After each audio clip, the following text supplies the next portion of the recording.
Bienvenidos, buenos días, 8 de junio, día viernes. Gracias por estar con nosotros en la mañana de esta terminación de semana y sintonizar Frente a Frente.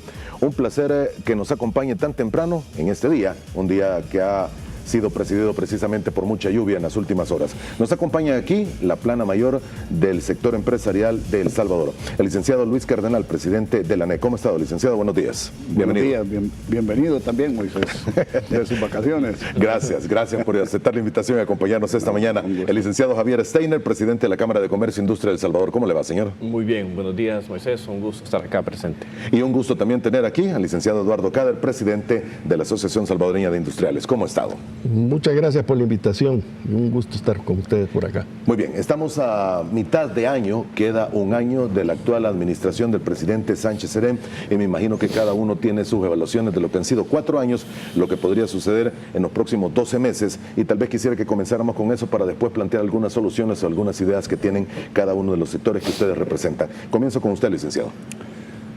Bueno, yo creo que quizás nos vamos a ir a lo básico de los problemas y es que cuando uno tiene una enfermedad, lo más importante para empezarla a tratar es, uno, aceptar que tenga la enfermedad y dos, hacer un diagnóstico adecuado. Y aquí vemos, después de 9 años de gobierno del FMLN y 4 años de gobierno del presidente Sánchez Serén, que pareciera que todavía no se quieren aceptar que los problemas que vive El Salvador son reales, ni se quiere hacer un diagnóstico adecuado para encontrar las soluciones a dichos problemas. Estamos viendo constantemente que aquí como que la realidad tiene 2 dimensiones. La dimensión que vive el pueblo salvadoreño y que siente todos los días con la falta de seguridad, con la dificultad para encontrar empleo, con una economía que no crece, con una inversión que no viene, con una infraestructura que está cada vez decayendo más. Y tenemos por el otro lado la realidad que vive el gobierno, donde ahorita actualmente estamos viendo que no hay medicinas en los hospitales, que muchos de los policías se están quejando que no tienen equipo para hacer su trabajo y estamos viendo un gasto millonario en publicidad para hacernos creer que todo lo que se ha hecho ha sido bueno y que vivimos en un país que no es El Salvador, porque cuando uno ve esa publicidad y esos anuncios, uno dice, en ese país quisiera vivir yo, pero eso no es lo que viven todos los salvadoreños día a día. Nosotros hemos hecho constantemente una infinidad de propuestas en cada uno de los diversos problemas que padece el país, pero esos no han encontrado eco, porque lo que ha, digamos, predominado ha sido el aspecto político electoral, en donde las medidas que se toman no son las que resuelven los problemas de fondo, sino las que buscan algún rédito en las próximas elecciones. Y entonces lo que vamos viendo es que poco a poco hay un desencanto entre la población y los políticos y eso nos está encaminando a otros problemas adicionales que van a complicarnos la vida todavía más. Por ejemplo, ¿qué otros problemas adicionales? Bueno, el surgimiento de políticos populistas que vienen a ofrecer nada, pero que critican todo y que viven de las ilusiones de decirle a la gente lo que le gustaría oír y de crear falsas ilusiones, que al momento en que se topa eso con la realidad, la situación se va a complicar todavía más, porque va a haber un incremento de las expectativas de la gente, que al momento de no poder ser satisfechas en la forma que está planteado, lo que va a generar es todavía una decepción más grande y una crisis social más grande. ¿Los niveles de crecimiento económico del país no son los adecuados? ¿Se mantienen siempre en niveles de 2.4, 2.3? Y 2.4, 2.3 después de que se hace el ajuste del PIB y las cifras nacionales. Porque si no se hubiera hecho ese ajuste, y por aquí podemos enseñarles las cifras, si no se hubiera hecho ese ajuste, el crecimiento estaría por debajo del 2%. No me diga. Sí, claro. Y claro, el ajuste les ha ayudado para incrementar el crecimiento unos cuantas centésimas de puntos. Pero en realidad también, y la parte de la que no se ha hablado, es que ahora, al sincerarse la economía, lo que tenemos es que el endeudamiento externo en relación al PIB ya llega a niveles realmente preocupantes. Y por otra parte, hay aspectos como la contribución que hace el sector productivo a los impuestos, ya resulta que la cantaleta con la que nos han venido tratando de golpear durante muchos años, de decir que El Salvador es uno de los países que menos impuestos paga en relación al PIB, ya no es cierta. Y ahora resulta que la verdad es que aquellos que pagamos impuestos, que somos pocos, pagamos bastante. Y somos entre los primeros 3 o primeros 5 países que más pagamos impuestos en América Latina. Pasamos de ser uno de los países en los que se decía que se pagaba muy poco a ser uno de los en los que se paga demasiado, ya cuando se tienen cifras reales del PIB. Pues eso es lo que, digamos, eso es lo que muestran los indicadores. Sí, claro, depende con quién se hable, porque para los gobiernos y especialmente para este gobierno nunca es demasiado, siempre van a querer más. Pero para una economía, ya a la hora de que ven los analistas las cifras objetivas y frías, ya entonces se puede realmente aterrizar o concluir de que El Salvador no es un país que paga una contribución tributaria baja. La carga tributaria es bastante alta. Licenciado, antes de darle la palabra a don Javier, ¿ha habido reuniones de ustedes con el sector gobierno? Sí, ha habido. El gobierno, por las razones que sean, y aunque no las vamos a calificar, tenemos que tenerlas en mente y en el radar. Después del resultado del 4 de marzo, en donde la población y sus mismos votantes los abandonaron y perdieron cerca de 400,000 votos, pues pensaron, tenemos una elección presidencial por delante y tenemos que hacer algo para recuperar todos esos votos perdidos.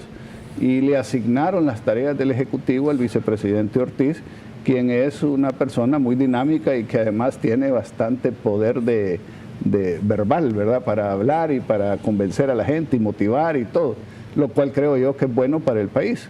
Y se le asignó a él esa tarea.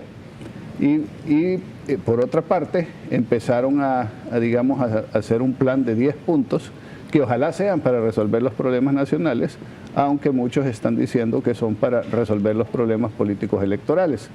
En base a eso, tuvimos una reunión donde hemos tenido 2 reuniones privadas y una pública, donde decidimos retomar las discusiones que teníamos anteriormente y se llegó al compromiso de acelerar el cumplimiento de los acuerdos y de los resultados, y nosotros hacemos ese compromiso por el bien del país, porque nuestro propósito no es dañar a nadie política o electoralmente, nuestro propósito es que los problemas nacionales se resuelvan y en lo que podamos contribuir ahí estaremos.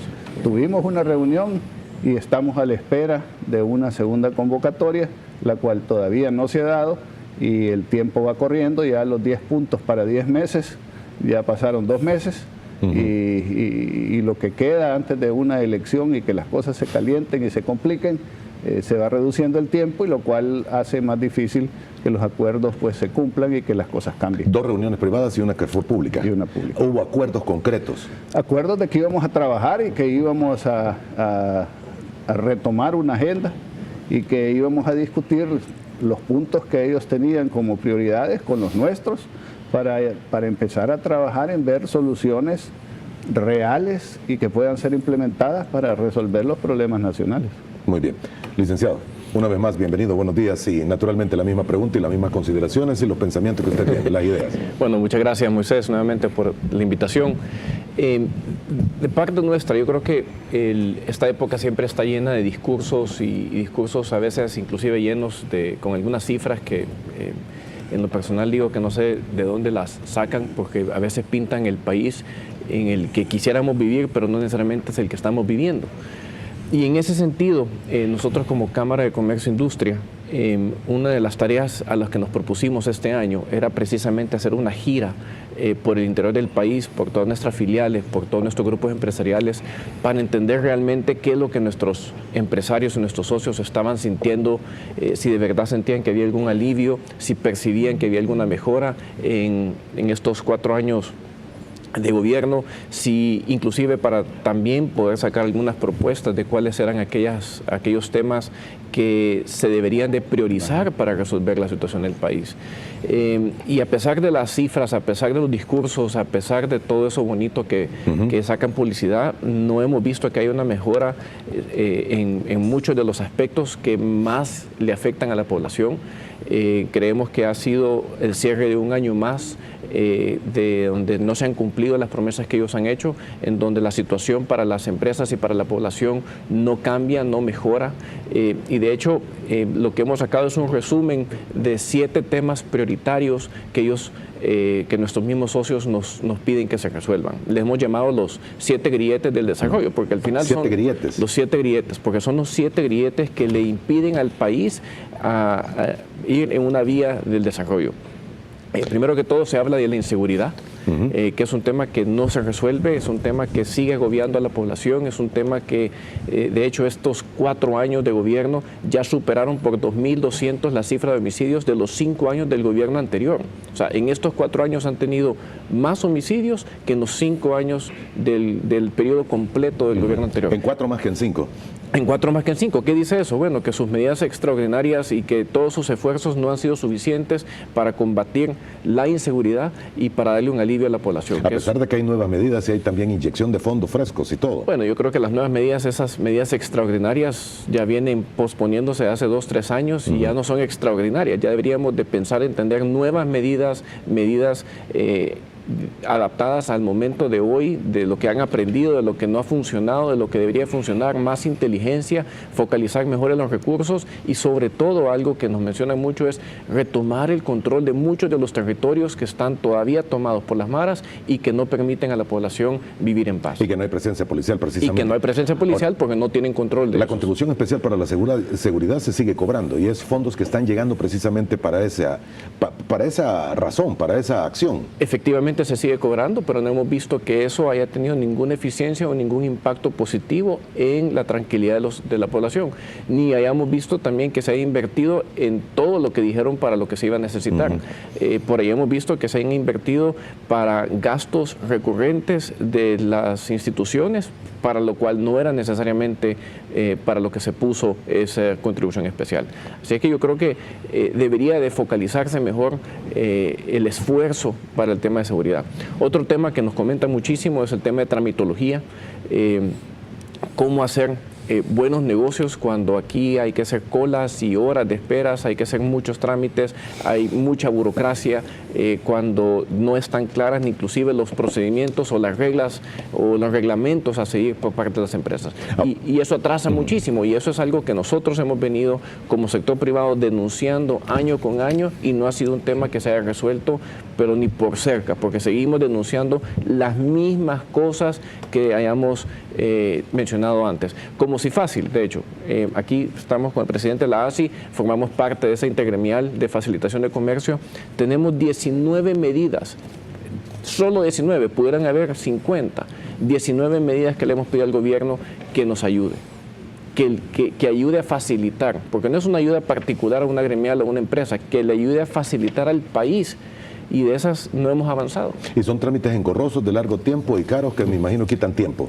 De tiempo. Y sirven para algo. De alto costo, de mucho tiempo y al final lo que creo yo que más molesta es que hay una discrecionalidad de muchos funcionarios donde eso se presta también a otros temas. A corrupción. A corrupción. Y de hecho ese es uno de los puntos que también nos mencionan y es que la corrupción en el Estado pues se ve que no ha sido controlada, se ve que está afectando y lo que más molesta es que, como ya se mencionaba, pagamos altos impuestos, pagamos una cantidad enorme de dinero en calidad de impuestos y vemos que eso en vez de estarse ocupando para invertirse correctamente en los servicios, en las infraestructuras, en inversiones que deberían de ayudar al país a salir adelante, pues mucho de eso se va en esa discrecionalidad y en esa corrupción. Ahora sí, comparando los términos y los tiempos y los procedimientos de tramitología, ¿son similares o son muchos más que el resto de países centroamericanos?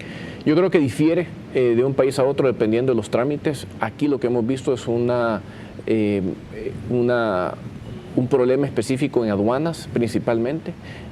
donde hay muchos trámites que deben de agilizarse, y no solo en aduanas per se, sino que para importar, por ejemplo, hay que sacar muchos otros registros, hay que sacar muchos permisos en otras instituciones, puede ser en Ministerio de Salud, puede ser en Ministerio de Ambiente, en muchos otros lugares donde no siempre es fácil sacar los permisos.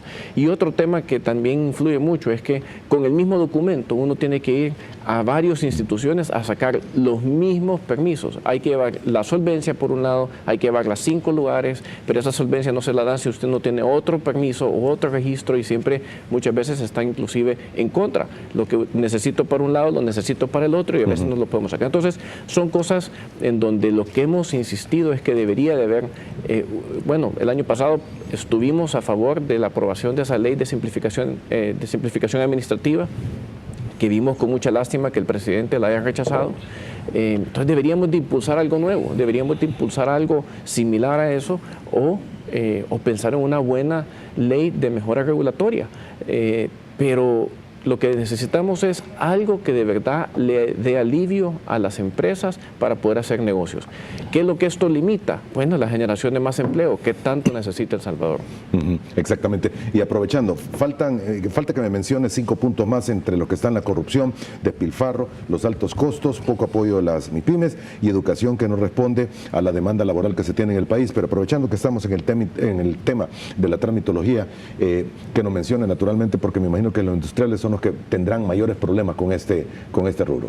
En efecto, tal vez hay que sumar a lo que decía ya Javier, y es el hecho de que cada uno de los sectores tiene diferentes problemas en el tema de la tramitología. Esto para el caso de los industriales, los químicos farmacéuticos, los textileros, los de la industria alimenticia. Cada uno de ellos tiene diferentes tipos de problemas. En algún momento, fácil, que mencionaba Javier, tuvo a bien hacer una amplia encuesta de los problemas y dificultades que tenían industriales y comerciantes, importadores, distribuidores en el tema de tramitología, y resultaron 1.300 dificultades que surgían en ese momento. Eso se filtró como para llegar a un número mucho menor, pero que sigue representando un terrible problema de burocracia, y que además de lo que decía Javier en términos de pérdidas de tiempo, es el impacto económico que hay después para el país. El impacto al retrasar exportaciones debido a esa tramitología, el impacto del retraso del ingreso de materias primas o intermedios para los diferentes procesos. Así que, además de lo que es la tramitología, el tema quisiera sumar a lo que mencionaban Luis y Javier respecto al grave problema del crecimiento del país. Ese problema del crecimiento nace con la desconfianza que hay flotando en el ambiente empresarial, desconfianza que impide la inversión. Esa inversión impide de que haya suficiente empleo para esos 55,000 graduados que tenemos año con año, y que el último año adquirieron trabajo únicamente 4.500 personas. ¿El último año? El último año. 4.500 Sí, nada más. exactamente. 4.554 para ser exacto. Ahora, pero yo recuerdo que son alrededor de 50.000 plazas las que se necesitan, o 40.000 plazas anualmente para suplir esa... Anualmente, solo de los estudiantes que se gradúan del colegio, más los que se gradúan de la universidad, más la gente que ha quedado sin empleo porque ha habido downsizing, o porque las empresas han cerrado, o porque han reducido personal, lo cual nos obliga a generar cerca de 80.000 empleos anuales, y solo se generaron 4.500. Y dicen como gran logro 4.500 sean empleos hemos generado, que no los genere el gobierno a menos que crezca la planilla de empleados públicos, sino que lo han generado con mucho esfuerzo el sector privado. Pero perdón. Sí, yo creo que tú te refieres, Luis, precisamente al tema de que el gran generador, el motor de la economía es el sector productivo, la libre empresa, y no el gobierno. El gobierno, en su crecimiento con esos 44,000 nuevos empleos, que por un lado pueden ser reales, por otros fantasmas, por otro lado activistas, no son empleos estables, sino que obedecen a temporalidad y que no tienen impacto en la economía propiamente hablando del país. Nosotros tenemos más de 8 años de estar estancados económicamente hablando.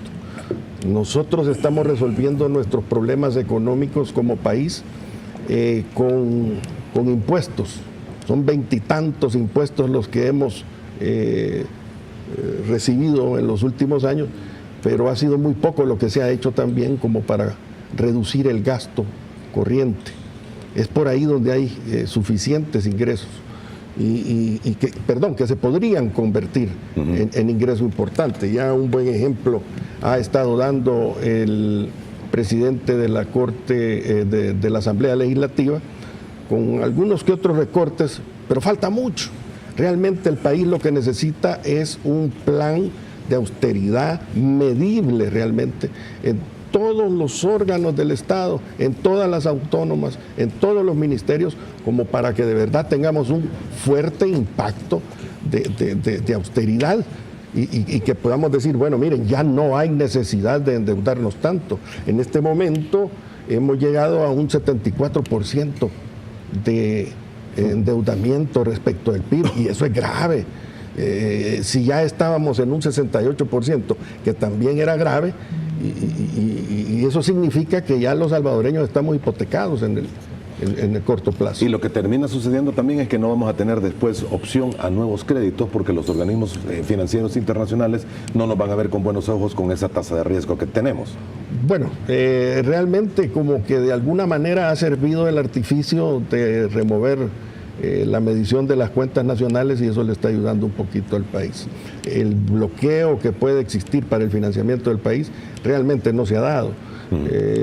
Lo que sí, vienen recomendaciones un poco más duras, como la del Fondo Monetario, que recientemente hablaba de ajustar el tema fiscal en un 2% del PIB. Entonces, en ese sentido, creo que es el gobierno el que está llamado a hacerlo. Solo en este primer trimestre del año 2018 hubo un incremento importante que nos mantiene creciendo ese déficit fiscal, y que nuestro actual ministro de Hacienda, Nelson Fuentes, dice hay que esperarse un momento hasta que entre el nuevo gobierno.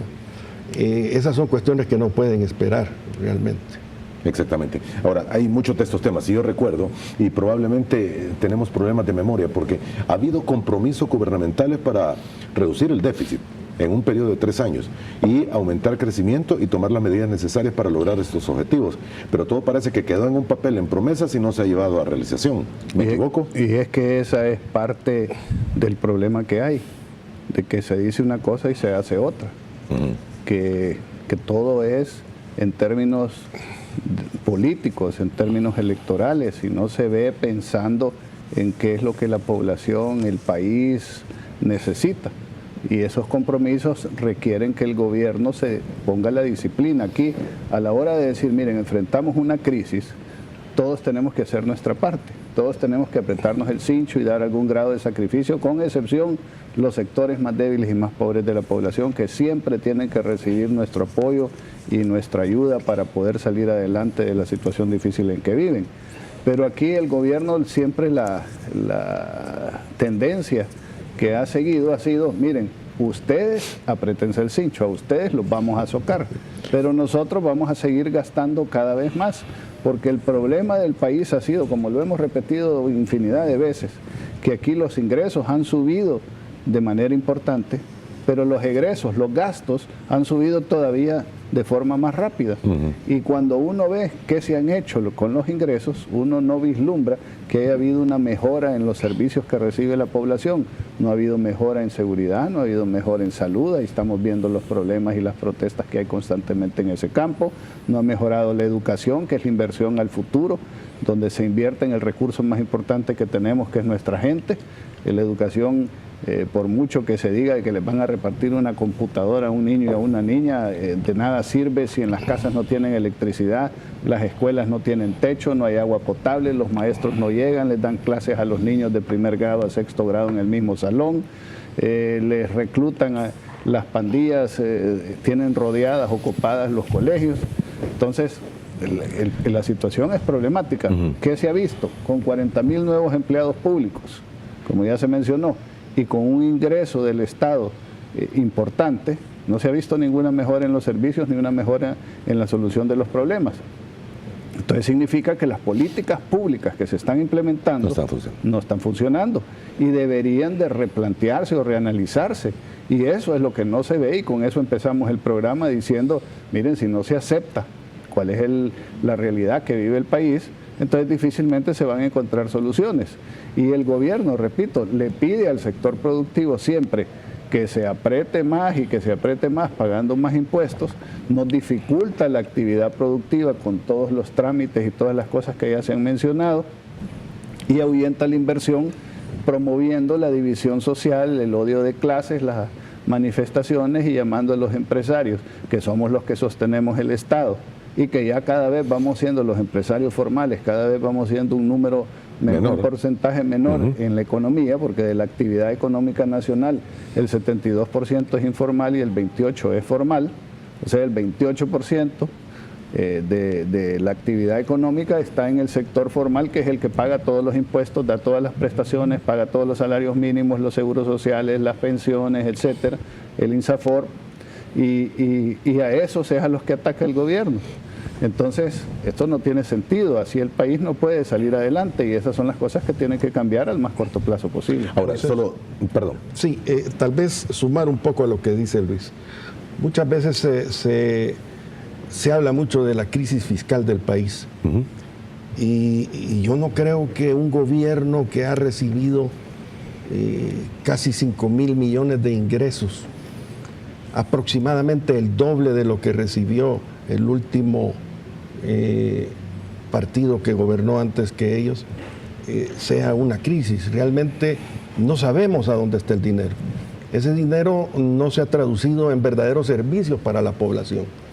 Se habla del seguro social, se habla de una serie de situaciones de servicio público que no lo reciben como tal. Un ejemplo, estuvimos escuchando que durante 7 años el CEL subsidió con 1.900 millones diferentes la energía eléctrica. ¿Qué hubiéramos hecho con 1.900 millones?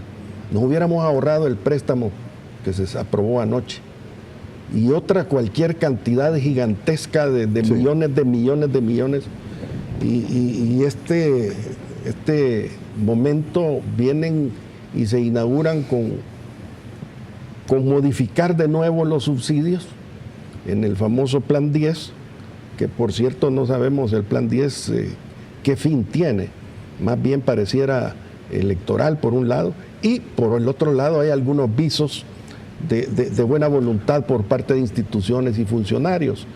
Personalmente he tenido contacto con la ministra de Economía, con su asistente Margarita Ortiz, con otro miembro de su equipo, René Salazar, que han mostrado apertura verdadera al momento. Gente como Carlos Federico Paredes, de Proesa, con quienes hemos estado trabajando como ASI, precisamente el día de ayer estuvimos en un esfuerzo. Pero por otro lado vemos algunas cuestiones que suenan a más populismo, a eso de que vamos a estar más cerca de la gente, pero hipnotizándolos, como decía Luis, con el propósito electoral propiamente hablando. Muy bien, don Javier.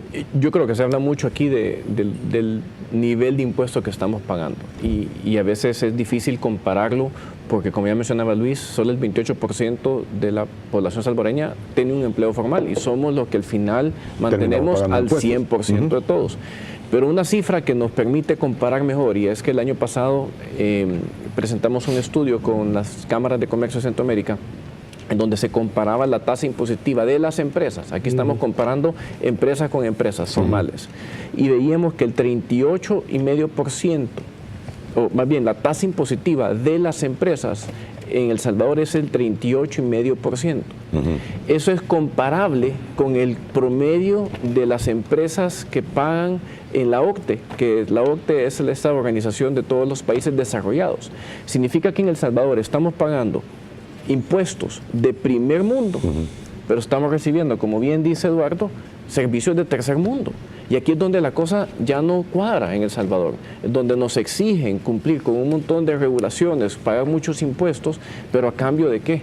Cuando el gobierno no nos regresa eso, en buenos servicios, en buena infraestructura, en inversiones, en incentivos que le permita al país crecer. Y por último, hace algunas semanas hicimos una encuesta con esta membresía y le preguntamos cuál pudiera ser la alternativa para que el Estado cuente con más recursos. El 96% dijeron austeridad, recorte en gastos, mejorar la eficiencia. Nadie está hablando de nuevos impuestos. ¿Por qué? Y es natural, pero lo que vemos y lo que está a la luz de todos es que el gobierno no está invirtiendo bien el dinero y sobre todo lo está malgastando en publicidad y en otros temas que no le agregan valor al país. Ahora, alguna parte se está yendo esta cantidad de dinero si se compara lo que se percibía antes en impuestos con lo que se está recibiendo hoy. Bueno, ¿será subsidios? Se tiene 50% más de impuestos hoy que hace 9 años. ¿Y qué se ha hecho con ese dinero? Lo que pasa es que hoy han duplicado el gasto. Tienen 40,000 más plazas en el gobierno, tienen más publicidad que antes, tienen muchas otras cosas que no necesariamente ayudan al país a desarrollarse, a generar empleo. Lo que están haciendo es ensanchando el gobierno. Y 40,000 nuevas plazas que no va a ser fácil de quitar después si no fuesen necesarias, porque es un costo político elevadísimo para cualquiera. Ese es el problema, pues habría que ponerlas a trabajar. Y por eso es que nosotros señalamos de que ahí es donde se tienen que hacer los diversos análisis para poder encontrarle solución a esta situación tan difícil que tenemos. Veamos algunas cosas. Por ejemplo, hacer El Salvador el país más limpio de Centroamérica, darle agua potable en todas sus casas a la gente más pobre, llevarle energía eléctrica a todos los rincones de un país que, gracias a Dios, si hay que verlo en positivo, es pequeño. Y que no hay tanta extensión territorial que cubrir. Todo eso costaría cerca de $600 millones en un quinquenio. ¿Cuánto cuesta? En un quinquenio. ¿Cuánto cuesta los subsidios que mencionaba Eduardo? Cerca de 300 millones a 400 millones de dólares anuales. ¿Esos subsidios van dirigidos a la gente más pobre de los pobres? No. ¿Cuánto cuesta? Y no estoy diciendo que los quiten porque ya me van a criticar. No estoy diciendo que quiten los zapatos y los uniformes, pero ¿cuánto cuesta eso? 70 millones. ¿Ha resuelto eso el problema de la educación? No. Menos niños entran a las escuelas, menos niños o jóvenes se gradúan, los que se gradúan peor evaluados. Escuelas sin techos. La educación está en la calle. Bueno, ¿sí ha resuelto el problema? No. Entonces significa que son políticas públicas que le dan rédito electoral, porque es de las únicas cosas que salen cuando le preguntan en las encuestas a la gente qué le gusta más o qué ha hecho bien el gobierno. La gente dice eso porque claro que le agrada recibir algo y están contentos que se lo den. Pero tenemos que ser conscientes, y ahí es la diferencia entre ser un político o ser un estadista. El político piensa en las siguientes elecciones y el estadista en las siguientes generaciones. Y entonces aquí se está pensando en la elección y a ver qué rédito voy a tener, y se está tirando el dinero que mucho nos cuesta para que después de un año no produzca ningún beneficio real a mediano y a largo plazo para la gente. Entonces hay cosas que nosotros las hemos propuesto constantemente de ENADE en ENADE y que han entrado en oídos sordos y no se han resuelto. Entonces ahí es donde creo yo que nos deberíamos de sentar a trabajar y crear esa visión de país que mucho se menciona pero que poco se trabaja, donde todos digamos, bueno, ¿cuál es el sistema en el que nos vamos a desarrollar? ¿Vamos a seguir una economía centralmente planificada o vamos a seguir una economía de mercado? ¿Vamos a seguir las reglas de juego que han funcionado en los países que tienen éxito o vamos a seguirnos con Venezuela como nuestro faro y nuestra guía? Y esas decisiones fundamentales no pueden irse cambiando dependiendo qué gobierno llega.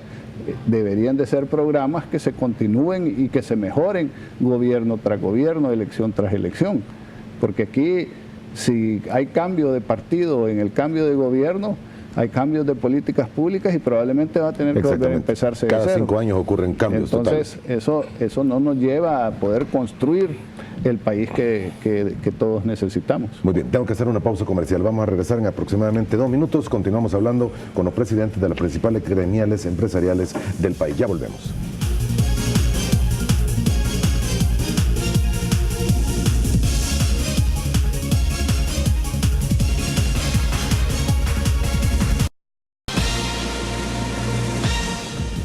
Muy bien, continuamos aquí hablando con el licenciado Luis Cardenal, presidente de la ANEP, el licenciado Javier Steiner, presidente de la Cámara de Comercio e Industria de El Salvador, y el licenciado Eduardo Cader, presidente de la ASI.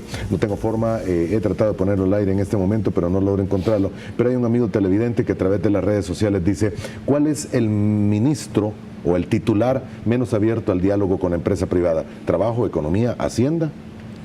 Yo creo que el nuevo ministro de Hacienda ha hecho una gira de visitas por todas las gremiales y ha demostrado deseo de trabajar más de cerca y ha demostrado gran apertura. A la ministra de Economía la vamos a recibir en el próximo comité ejecutivo y es básicamente la viceministra del antiguo ministro, el licenciado Tarsis Salomón López, con quien siempre tuvimos un acercamiento y siempre fue bastante receptivo a nuestras recomendaciones. Ahora, que si él tenía la capacidad de hacer que las cosas sucedieran, pues quizás no. No sé si a esta ministra, por ser del partido, pues le vayan a hacer más caso de lo que le hacían a él. No lo sé, ojalá. Pero buena intención existía. Creo que en honor a la verdad, por ejemplo, en lugar de decir quiénes han sido más cerrados, voy a decir de que nosotros no solo criticamos, cuando hay una buena gestión la reconocemos y reconocemos, por ejemplo, la buena gestión que ha realizado el secretario de Vulnerabilidad, el señor Jorge Meléndez. En donde nosotros hemos colaborado en la medida de nuestras posibilidades y cuando se ha requerido a través de todas las gremiales, pero hemos visto por parte de él una apertura de tomar en cuenta las opiniones de todos y de trabajar por un propósito de país, que es reducir la vulnerabilidad. Y los resultados sí se han dado, porque se ha reducido digamos, la posición que teníamos nosotros de más alta vulnerabilidad a nivel global. Se ha mejorado, creo que el presidente dice 32 puestos, pero sí se ve de que hay un esfuerzo hecho ahí. Nosotros, si las cosas funcionaran, si las cosas estuvieran bien, no estaríamos criticando. Si criticamos es porque hemos hecho propuestas, hemos tratado de ayudar y de apoyar, no hemos sido escuchados, hemos visto que las políticas públicas no funcionan, que se vamos por el lado equivocado, que las consecuencias las está pagando todo un país y que entonces tenemos que empezar a criticar a ver si a lo mejor a través de las críticas y los señalamientos, a lo mejor por razones de opinión pública, por razones de impactos electorales, a lo mejor así las cosas cambian y somos escuchados. Esa es nuestra obligación como gremiales, como empresarios y como ciudadanos, el apoyar lo que sea bueno y el señalar lo que esté malo para que se corrija. Exactamente. Ahora, ¿no llega un momento de frustración en el que ustedes mantienen constantes reuniones, tienen eventos, en el caso de ustedes como LENADE, se dan propuestas como la que ha hecho la Cámara de Comercio con esta propuesta para resolver los principales desafíos económicos a corto plazo, soluciones que también presentan los industriales del país y no son tomados en cuenta? Pasa el tiempo, van 9 años y no se tiene ninguna, no sé si alguna medida ha sido absorbida y tomada como propia por las instituciones del Ejecutivo, pero hay un nivel de frustración, me imagino, al final, de qué se está haciendo.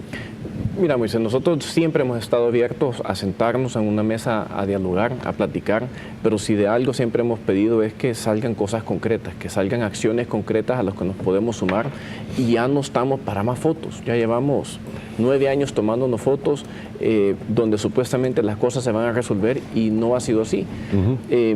Vicepresidente Ortiz hoy en sus nuevas funciones ha tenido buena intención de sacar un plan 10, en donde nos hemos acercado, hemos platicado con él sobre todo esto, plan 10 porque son para los últimos 10 meses, lastimosamente Ya solo quedan 8. tuvieron que pasar 4 años y una muy mala elección para ellos, para que se dieran cuenta que hay cosas que no han hecho, y entonces van a tratar de resolver en 10 meses lo que no pudieron hacer en 4 años. Y yo creo que ahí es donde la población también se tiene que dar cuenta que, bueno, ¿cuál es la intención?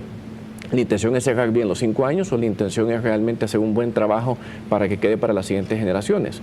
Entonces, pero si de trabajar en los últimos 10 meses se trata, porque eso va a tener un beneficio para El Salvador, estamos dispuestos a seguirnos reuniendo, a seguir trabajando, pero a seguir trabajando en acciones concretas que de verdad lleven las soluciones a todos, y no solo a decir que vamos a hacer algo y nunca que se haga.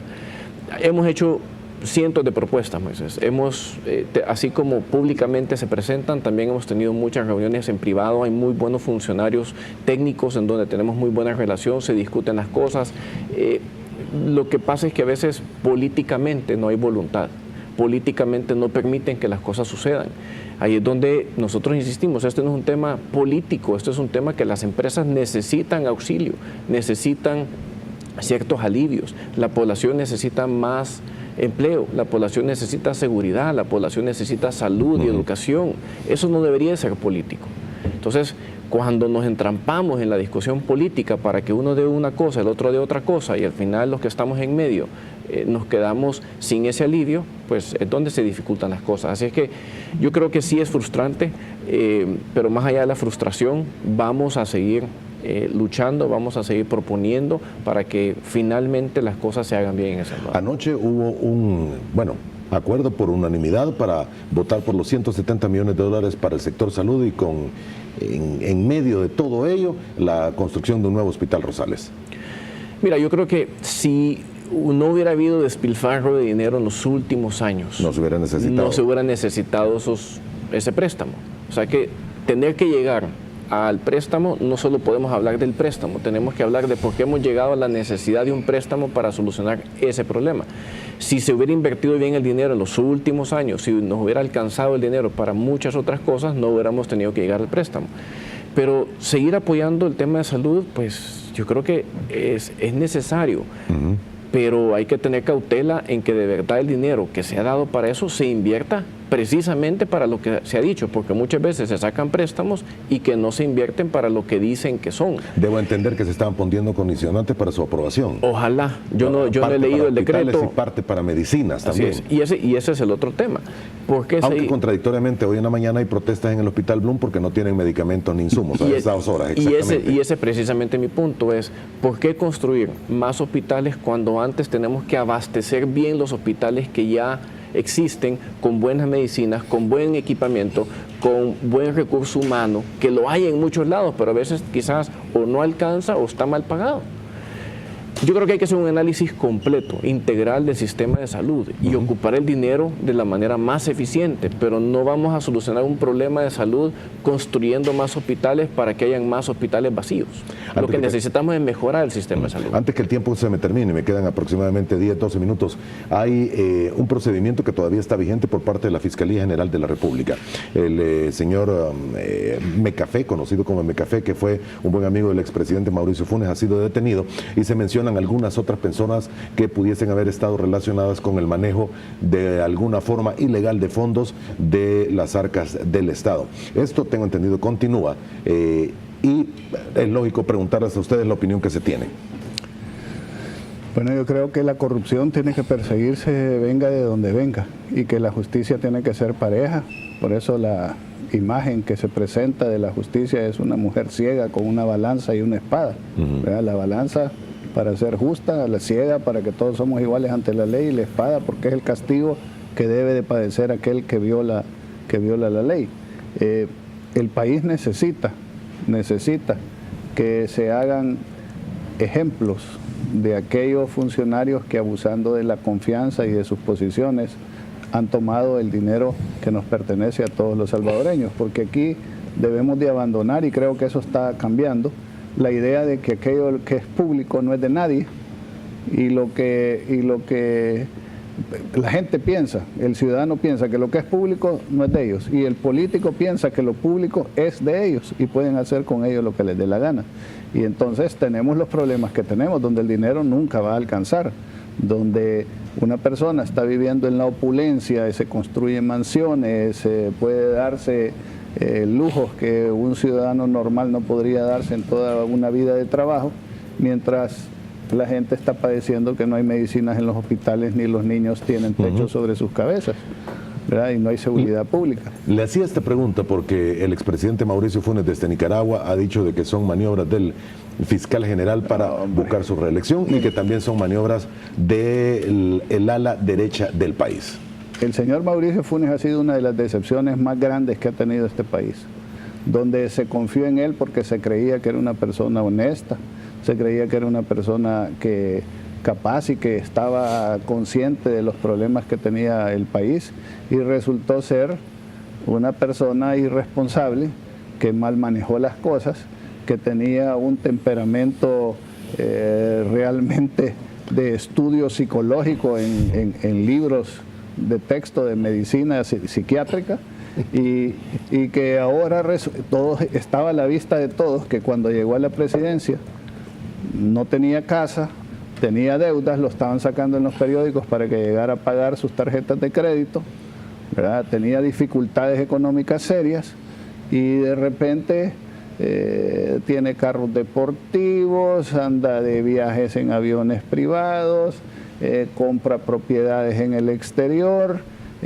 tiene a la familia viviendo en condiciones de opulencia, llega a bares en el exterior con maletines negros pagando grandes cantidades en efectivo, se encuentran 80 pares de zapatos de más de 500 o 1.000 dólares el par, bebía licores de 7.000 euros la botella.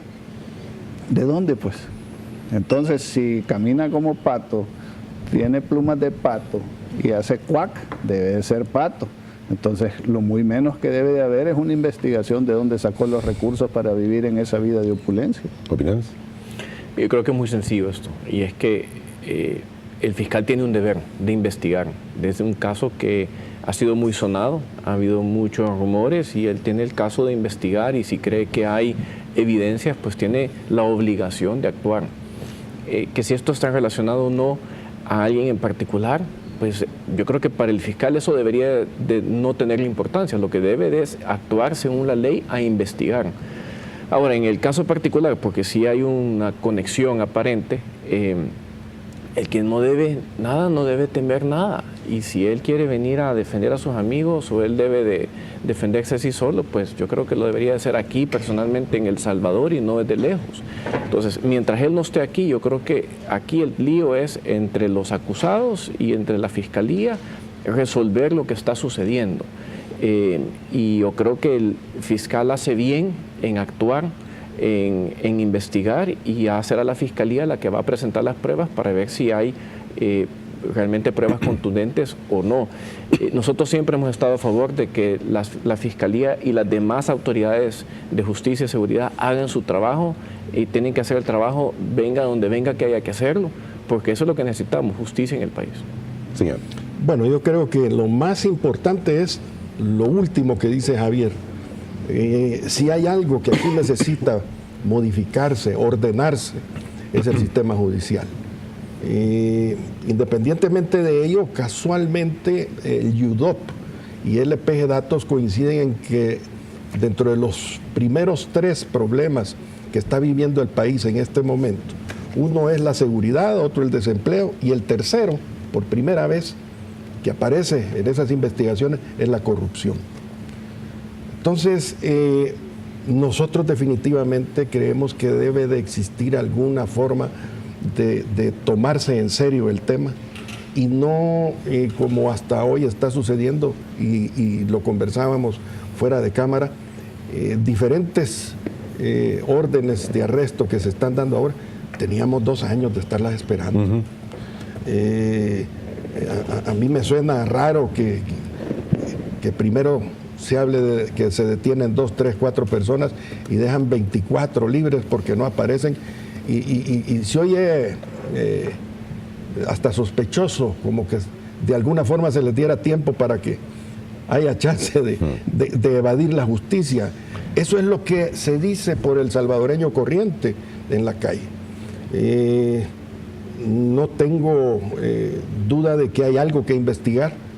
La cercanía que había entre todas estas personas, funcionarios, con el presidente, nos lleva a que algo había. Pero es importante mencionar algo, Moisés, y esto lo digo como salvadoreño honesto, decente y que quiere que las cosas se hagan bien en nuestro país. Estas personas van a ser capturadas, pero históricamente en El Salvador, cuando a ti te capturan, ya te condenaron socialmente. Y eso no debe de suceder. Ahí pasa el tema de ordenar la justicia, las comunicaciones, porque esa persona habrá cometido el delito hasta que fue condenado en un juicio. Exactamente. Señor. Sí, bueno, yo creo que en el caso del expresidente Funes, mencionaban de que el que nada debe, nada teme. Aquí hay que investigar todavía más profundamente. No solo lo que hasta el momento se ha mencionado, están los casos graves como la inversión en el Chaparral, que estamos hablando de $100 y pico de millones de dólares que no se sabe. Pero hay algo que sí llama la atención, y es el hecho que el presidente Funes se fue huyendo a refugiarse a Nicaragua, porque alguien le avisó. ¿Y quién le avisó? Funcionarios de gobierno, del partido en el gobierno. O sea, él llega allá y dice en Nicaragua de que él es perseguido político. Generalmente los perseguidos políticos son perseguidos por el gobierno. Con el gobierno de turno, exactamente. Y el gobierno de turno es el que le dijo andate, y fue el que le gestionó con el ahora emproblemado Daniel Ortega el exilio express o el refugio express que consiguió allá. Si alguien, si él quiere defender a su gente, debería estar aquí. Si él cree que no ha hecho nada malo, pues debería de dar la cara. Él tenía todo el andamiaje para ser protegido, para que no hubiera una mala administración de justicia en su contra. Si había sido expresidente, si tenía los contactos, si sus amigos continuaban en el gobierno, si su vicepresidente era ahora el presidente, para poder haber tenido un juicio justo. Pero se fue huyendo. ¿Por qué se fue huyendo? Bueno, porque yo creo que no tiene la conciencia limpia. Muy bien, para terminar, me quedan 2 o 3 minutos. ¿Continúa el cierre de empresas en el país por la situación económica y por extorsión y delincuencia? Sí, continúa. Miren, el problema de las extorsiones, el gobierno dice que han reducido. Lo que se ha reducido es la denuncia. Ya las empresas están señalando en todas las encuestas y las preguntas que se les hace de que ellos ya se acostumbraron a esto, que ya lo ponen como parte de su costo de hacer negocio y que hasta cierto punto hemos visto, no sé si esto tendrá alguna relación, hemos visto por ejemplo que el negocio de los seguros formales está en decrecimiento, y sucede de que hay gente que nos dice, mire, yo prefiero pagar ahora la extorsión, pero ya no me alcanza el dinero para pagar el seguro, porque de esa manera estoy protegido, que no le pase nada a ninguno de mis empleados, a miembros de mi familia. O sea que las extorsiones continúan a la orden del día. Lo único que se han sofisticado más, están siendo orientadas, digamos, a ciertos sectores en ciertas zonas de manera más importante. Hay costos que ahora le llaman el peaje, que no es la extorsión, sino que para entrar en una zona conflictiva hay que pagar, sobre todo los camiones de distribución, para que no le quemen el vehículo. Está también para la gente que vive en ciertas colonias y que tiene que caminar pasando por otros lugares, les cobran la cora para pasar por ahí. O sea, la situación está difícil, y el problema es que esta mafia, que estas actividades ilegales, que este control de territorios y de población por grupos delincuenciales ya se está como estableciendo de manera definitiva en el país, y las autoridades lo que nos dan son reportes de que la cosa está mejor. Pero la gente, repito, la gente dice que la situación continúa siendo grave, y por eso en las encuestas señalan como el problema número 1 el problema de la seguridad. Muy bien. Es una realidad, Moisés. Nosotros en la Cámara recibimos 1, 2, hasta 3 a veces empresas semanales que se retiran de la Cámara por cierre de operaciones, porque ya no pueden seguir pagando los altos costos que la seguridad tiene para sus empresas. Muchas pasan a la informalidad, otras sencillamente tienen que salir huyendo del país. Es una realidad que no podemos obviar, y es una lástima, porque esto realmente tiene un doble efecto, el económico para el país, pero también la angustia para las personas y las familias que dependían de esas empresas. Y yo creo que es algo que el gobierno no le ha puesto suficiente atención. Es un tema de que hemos venido señalando una y otra vez. La inseguridad es el principal problema que tiene el país, es la principal queja y la principal angustia que tienen todos los salvadoreños, y eso está causando no solo quitándole la paz a la gente mental y física, sino que también pasándole la factura al país con altísimos costos. El Banco Central de Reserva hace un tiempo sacó un estudio que al país le cuesta $4.000 millones. Si hablamos de préstamos que se necesitan para construir hospitales, ¿qué no pudiéramos hacer con $4.000 millones en el país? ¿En qué no pudiéramos invertir sin necesidad de préstamos? Yo creo que es un tema que se le debe poner muchísima atención. Muy bien, y termino con usted, don Eduardo. Sí, yo quizás para cerrar principalmente, ya que hablamos tanto de desempleo, quisiera cambiar el chip en términos de, a nombre de toda la industria y el comercio mismo, agradecer a los diputados que se han dado a la tarea de reformar recientemente la ley de sanciones a las... Los pesos. A las cuestiones aduaneras, en términos de los pesos, por ejemplo. Eso es de mucho beneficio y de impacto económico para el país, de agilización de exportaciones, por ejemplo. Y por el otro lado, también pedirles a los diputados y agradecer de antemano que seamos tomados en cuenta para el debate u opiniones relacionadas con las leyes que están por discutirse o discutiéndose, como hablar la ley famosa del agua, como la ley de los integral de los desechos sólidos. Nosotros nos consideramos importantes cual contribuyentes como para poder realmente tener la representación y poder ser tomados en cuenta en ese sentido. Son nuestros impuestos y creo que bien merecemos una en ese representación sentido adecuada dentro de esta discusión. Así es. Muy bien, y termino con usted, Sí, presidente. bueno, en primer lugar, en la próxima semana está cumpliendo la ASI 60 años de fundación, así que queremos públicamente como ANEP felicitarlos y desearles un feliz cumpleaños. Segundo, adelantar de que, como hacemos todos los años, en los ENADES hacemos propuestas. Decidimos hacer una para mejorar el empleo. El ENADE pasado hablamos de cuáles son las condiciones que se requieren para atraer la inversión que genere crecimiento y que a su vez genere el empleo que tanto necesita la población para tener una vida digna. Este año nos estamos concentrando también en lo mismo, pero nos estamos concentrando en invertir en la mayor riqueza que tiene el país, que es su gente y el capital humano. Y va a tratar de los problemas de educación, de los programas de educación, de nutrición infantil para que lleguen los niños bien preparados, salud e infraestructura básica. Y vamos a visitar, y por eso es el espacio o el anuncio, vamos a visitar a los especialistas en estos temas que ya tienen estudios realizados para invitarlos a que se incorporen a este NADE, a dar su contribución y que podamos hacerle una propuesta de nación a los próximos candidatos a la presidencia para que estas propuestas sean incluidas en su plan de gobierno. En cuenta fecha del NADE próximo. Es en octubre. Octubre, muy bien, vamos a estar pendientes. Gracias, don Luis. Gracias, don Javier, y también don Eduardo. Muchas gracias por haber estado con nosotros esta mañana. Vamos a una pequeña pausa y cuando volvamos en aproximadamente 2 minutos y medio, el licenciado Raúl Beltrán Bonilla, diputado del PCN. Hay muchas preguntas que han comenzado a surgir ya a través de las redes sociales para este nuevo diputado. Ya volvemos.